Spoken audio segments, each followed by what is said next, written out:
One morning on the island of Sodor, Marquand and Percy were sleeping in the construction sheds. Their journey the previous day was tiresome.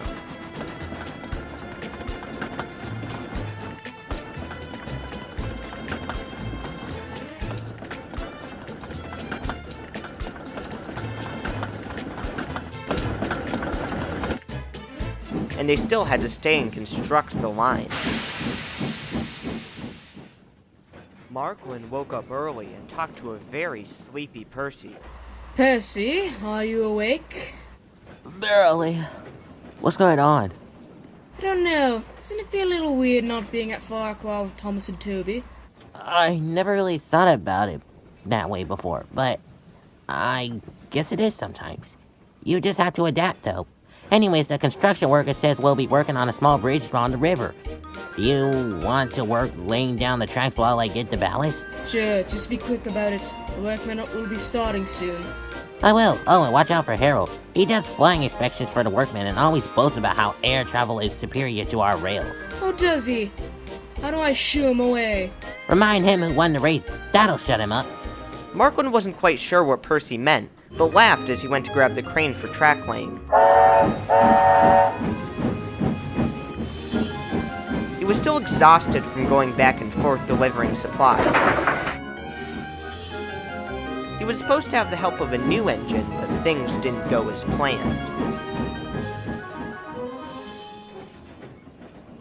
Alright, settle down now. I've gathered you all here to discuss the details of a giant project that the railway will be completing in the next few months. We'll be building a branch line on the northeast side of Sodor.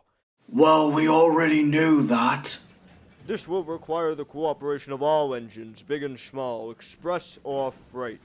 But I will be giving two special engines the task of overseeing this project. As my acting manager said, Percy and Marquand are to work at the construction site. However, some of you may know there was talk of a new engine arriving on Sodor. Unfortunately, the engine we ordered is having some troubles and will not arrive for another few weeks. So please try to help Percy and Marquand in any way you can, as they will be under a lot of pressure to get the job done.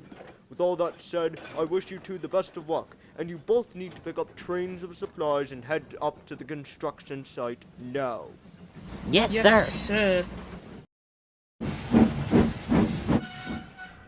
Marquand soon arrived at the spot. There was overgrowth everywhere and trees blocked where rails were supposed to be put down. This will be a challenge for the lads. Soon Marquand heard a buzzing sound. Harold landed in the field next to Marquand. Oh, hello there. You must be Marquand, I presume. Yes, I am, and you must be Harold. A charm to meet you. Indeed. I see you're laying down track. Wasted effort, I say. Marquand recalled what Percy had said earlier to him about mentioning a race. You know, if you were nicer to us engines, Percy wouldn't have had to beat you in that race. So he says. The green engine's ego is as big as his boiler. Anyways, I'm off. I have things to do. And Harold flew away. What a show-off! Percy was right about him. That night, Percy and Marquand had a conversation about Harold. It's like he never shuts up about how he can fly. It gets really annoying really fast. Yes, I know. Harold has had his good moments, but don't get me wrong. But outside, he's just a puffed-up airhead. How was lying the ballast down? It was okay. What isn't okay, though, is that there's supposed to be a fog tonight, and we have to lay down more foundation. You've got to be kidding me. Why can't we do it tomorrow when it's sunny? They said it might rain and weaken the foundations. I say it's rubbish. Even my driver says on the weather channel, it's sunny all week. In any case, we better get our bunkers moving. We don't want to be scolded for lying about. Agreed. So Percy and Marquand set off to the construction site. Fog was everywhere, and they couldn't see a truck if it was 5 feet in front of them. What on earth? I can barely see you even with my headlamp on. Me too. Percy accidentally bumped into Marquand. Ouch! What? Watch out, Percy. He could have derailed me. Sorry, this fog is too thick. Finally, they made it to the site. The visibility had gotten a bit better, but it was still hard to work. I'd rather have pouring rain than be blind. But as work began, the engines heard a buzzing sound. Is that Harold? It must be. But what is he doing here? Suddenly, from the skies, the engines heard shouts. Ooh. Help! I can't see! Mayday! Mayday! Oh no. Leave it to a whirlybird to get us lost. The noise, it's getting louder. And louder it got. A white blur could be seen through the fog, and with a terrible crash, Harold hit the ground. He landed on the riverbank and was dangerously close to falling into the river. Buzz my buffers! Harold, fly away from there! I can't! My propellers are broken. A helicopter is no use if he can't fly. Please, I'm slipping. Percy, what do we do? We need to pull him out. There are some chains in one of the freight cars. Attach our coupling to it so together we can pull Harold out. Really? After all this? Of course. We can't leave him there. Now, quickly!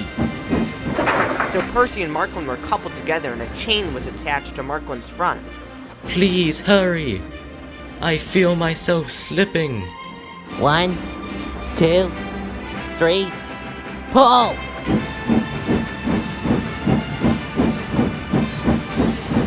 A little bit more.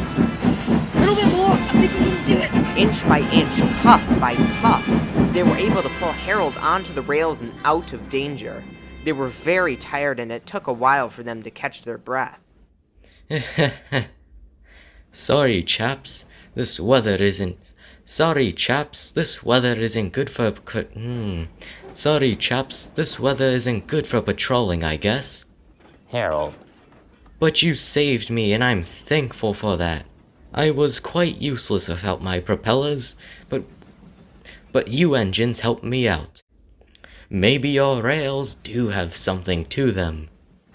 Speaking of rails, how are we supposed to get you off? We still need to finish our work. You won't be doing any more work tonight, Marklin and Percy. It's far too dangerous, and you deserve a rest after your heroic actions anyways. It's supposed to be sunny all week, which will give us the perfect working conditions.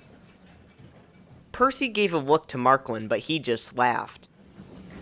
When the sun finally did rise and the fog cleared, Harold was lifted onto a flatbed and taken away to the works.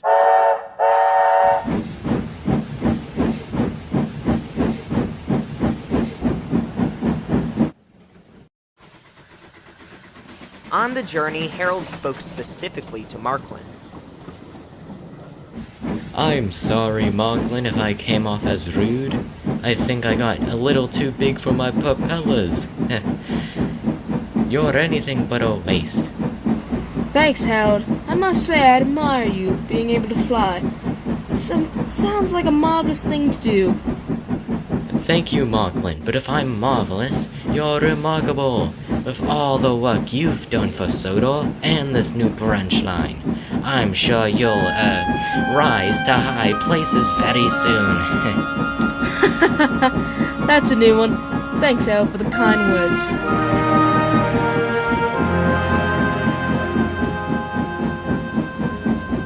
Marklin and Harold are now close friends and often joke on who's the fastest.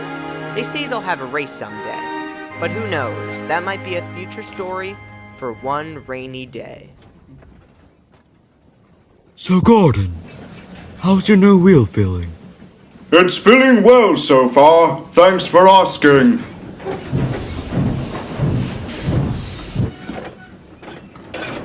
Hello, I'm Hubert, and what are your names?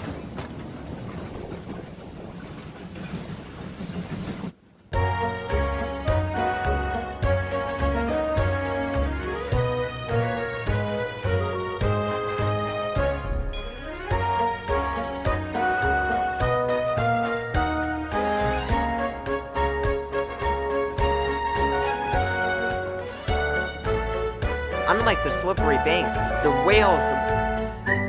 Whales. Yes, I love playing somewhere whales.